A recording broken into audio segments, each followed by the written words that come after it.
Alright everybody, we might have the most terrifying origin story in the history of comic books.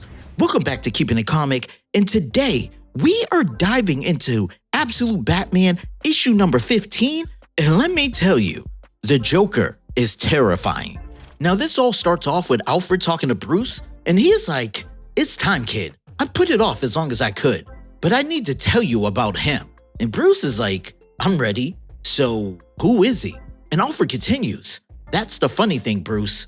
I've been chasing this man for 3 years, and I'm still not certain what's real and what's fabrication. Some things add up, and some things make no bloody sense at all." And Bruce is like what? And Alfred says, "Well, like his islands. He owns hundreds of these tiny islands all over the world, from the Arctic Ocean to the Tasman Sea, uninhabited, impossible to develop. Wild, useless places, but he spends billions on them, travels to one or another a few times a year alone." And Bruce is like, "Why?" And Alfred responds, "That's my point. No one knows. Satellites show nothing on them. The theory is he likes to hunt, but he's a mystery, Bruce. The man in white who doesn't laugh, on and on."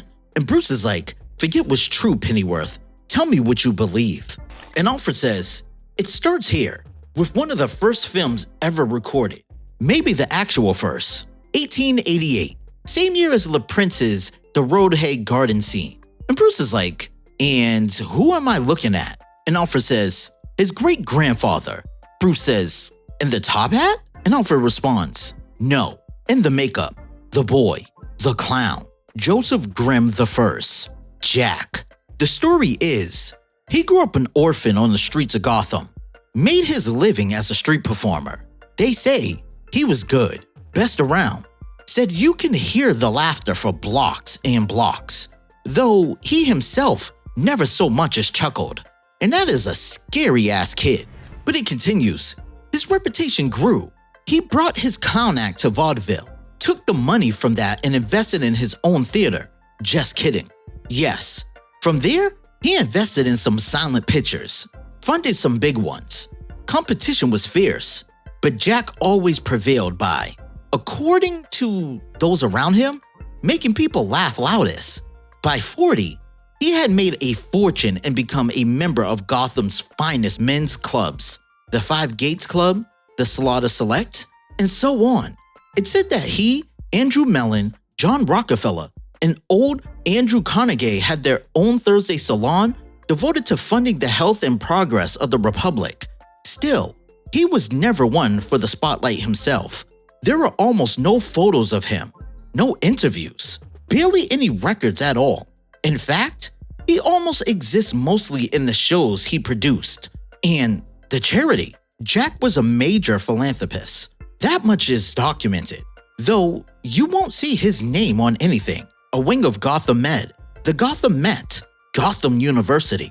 He was especially devoted to children causes, which made sense, given his own rough childhood. Live like a clown. Leave the world with more laughter than when you entered. That was his reported motto. Jack died in 1938, according to records, and is buried in a family crypt here in the city. Jack's legacy lived on in his son, Jack Jr., who had taken over the family business in the 1920s and expanded it. Like his father, Jack Grimm II invested into entertainment that would bring laughter to the world, eventually becoming one of the early financiers of television. He created a bunch of subsidiaries of JK, all named after famous clowns and jesters. And like his father, he stayed committed to philanthropic pursuits, especially those of children. He opened homes for orphans across the country. By the 1960s, Junior's son Jack Grimm III was the central figure of JK, starting one of the first cable network companies devoted primarily to comedies, children's shows. Jack III was a major funder of public broadcasting. Jack Grimm IV was born sometime in the late 1970s and took the company into gaming systems. He also expanded JK's philanthropy to global causes, which finally brings us to our Jack, Jack Grimm V, young, smart, and by far the most successful yet. He was one of the first inventors in online gaming platforms, the hardware and software, and a primary backer in graphics processing units, the chip that the entire bloody world runs on. And as he approaches trillionaire status, Jack V has vastly widened JK's charitable initiatives, international literacy programs, peace orgs, medicine and aid drops. To those who know him, loaded and loved. And Bruce is like, so where is it? Pennyworth says, so where is what? Bruce responds, where's the damn smoking gun, Pennyworth? What's so scary about this guy? And as we see this guy, Jack V, Alfred tells us, on paper, nothing is so scary about him. Just the opposite. He's the 5th chapter in a story about a family that has made its fortune by embracing that very first love, the clown, helping Americans and the people around the world smile, laugh. Sure, he's eccentric. Jack is. Likes to go hunt big game alone on remote islands. But all billionaires are eccentric, right? He's a classic American success story. And Bruce is like, I didn't ask for the story, Pennyworth. I asked you what you believed. And you could tell Bruce is one of those people like, shut up and get to the point. But Alfred's like, okay, kid, but for that, we need to go back to the start, to the boy in the alley, back to the clown. See, young Jack Grimm often performed outside a dentist's office. In the 1880s, they'd only just introduced nitrous oxide to dentistry, laughing gas, and Jack would sneak in, leak the gas into the alley, make them laugh, sure, but also make them suggestible, as nitrous does. So they'd give him all their money. The act was a trick, a sleight of hand.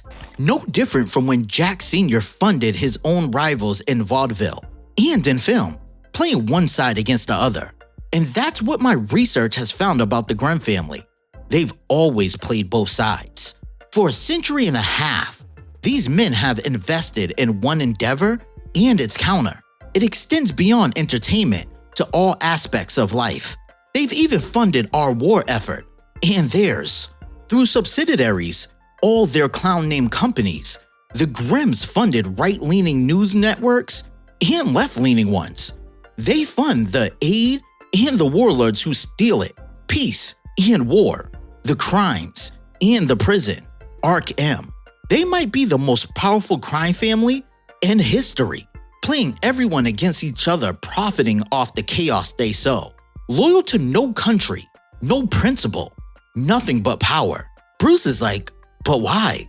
How much is enough? And Alfred tells him, I always come back to the motto, live life like a clown. A clown plays a fool while making a fool of everyone else. He's a mastermind, a schemer. All the gold in the world isn't enough. Nothing's enough. And this is where stuff gets dark. Because this guy that we've been learning about is on his island and he's like, hello? Is anyone home? And Alfred says, now you know that's the report I sent to my superiors at M16. And we see Jack in this crouched position and he runs into this old guy who's like, huh? Hello? Hello? Is someone? Oh, thank God. Mister, I've been trapped on this island alone for nearly 30 years. I don't know how I got here. My name is you, but how? And you can see the evilest grin on Jack's face and his eyes are demonic. And he just says one word, run. And the old guy's like, no, it can't be you. And Bruce is like, I don't care what you reported, Pennyworth. What do you effing believe? And he's like, kid. And Bruce says, tell me. All right, Bruce, but it might sound a little crazy. We go back to the alley one more time to the clown. Because what I found out when I dug deeper was that many of the people laughing in that film died soon after it was shot, twisted in pain, grinning. A kind of strychnine poisoning, one of few toxins that can be absorbed through the skin, like maybe upon shaking the gloved hand of the small boy. And we start to see Jack chase this old man as his hunt starts, and he says, ready or not. And you can see his face getting distorted as he says, here I come. And we continue the story with Alfred who says, But lots of people who encountered the Grimms over the years come to mysterious bad ends, jumping off bridges, boats, vanishing, business rivals, politicians, reporters. In the 90s, an associate of mine at the FBI, Harvey Harris, began an investigation, died in a boat accident. And Bruce is like, "What are you saying, Pennyworth?" And he continues, "I'm saying there's a darker project, Bruce.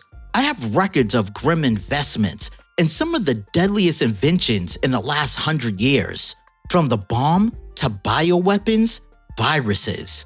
There were records of them laughing, Bruce, the grim men, at the test, only then." And as Bruce is like, "What are you getting at?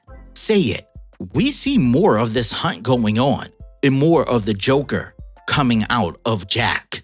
And it continues. What if those islands are where he puts them, his enemies? What if he just leaves them there for years until he feels like, "God, I sound mad." And Bruce says, "Keep going. What do you believe?" And he says it. "I believe he uses the children, Bruce. At first, he used the ones in the orphanage, and now he uses something else." And as we see this crazy image of Jack just feasting on a whole group of babies, we start to see something else even more shocking, because this transformation is scary, straight out terrifying. And Alfred continues, he has found some way, I don't know, using their cells, using the research done at his arcs, some terrible elixir. Bruce says, "Go on, Pennyworth. Who is he?" And he continues, "The clown, Bruce. What is a clown?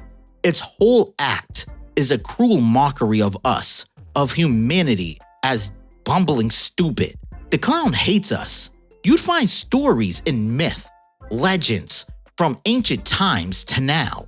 Pagalachi, the jester who burns the kingdom, and Balde Savage, the one who convinces us to kill each other, even as he himself preys on us. The clown is death. The clown is..." And Bruce is like, "Stop dancing around it. Say it, damn it. What do you believe?" And Alfred fondly says it. "I believe that there is no Grimm family, all right? I believe there is no Jack the 1st, 2nd, 3rd, 4th, or 5th. There's only ever been one Jack Grimm. Him. Maybe it's just his infernal science. Maybe it's some dark pact. I don't know. Maybe it's both. And I know how it sounds, kid. I know. But I look at him and he's something terrible, Bruce. A nightmare thing that stalks the earth. Not a man who never laughs at anything, but a beast that always laughs at us. The one whose laughter we only hear when it's too late. So who is he? He's the Joker. And oh my God, this thing is the most demonic version of the Joker I've ever seen. And we see him eating this guy who he was hunting. I guess that's the game he was hunting. But this Joker is friggin' insane. This image is the stuff your brain saves for 3 a.m. when you're sleeping.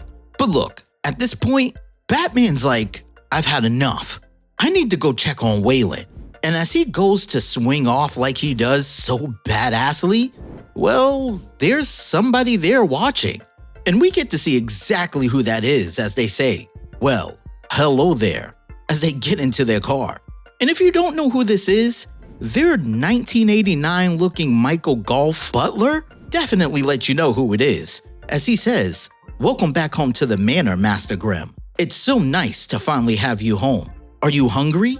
And Grimm says, no, I ate. And as he moves the hands on his grandfather clock, he says, I have plans to make though, so if you need me, I'll be in the cave. And this was friggin' crazy. Everything we thought about this origin story was completely turned on his head. We already knew he was gonna be demonic, but not this crazy. And the fact that he is the one that has the life that Bruce was supposed to live is even more chaotic, because what more can he have in store now for Bruce, aka Batman? And if you like this Joker, drop a comment and let me know where he falls on your list of all-time Jokers, because this Joker's already being one of my top favorites. And as always, thanks for kicking it with Keepin' It Comic. I'll catch y'all on the next one.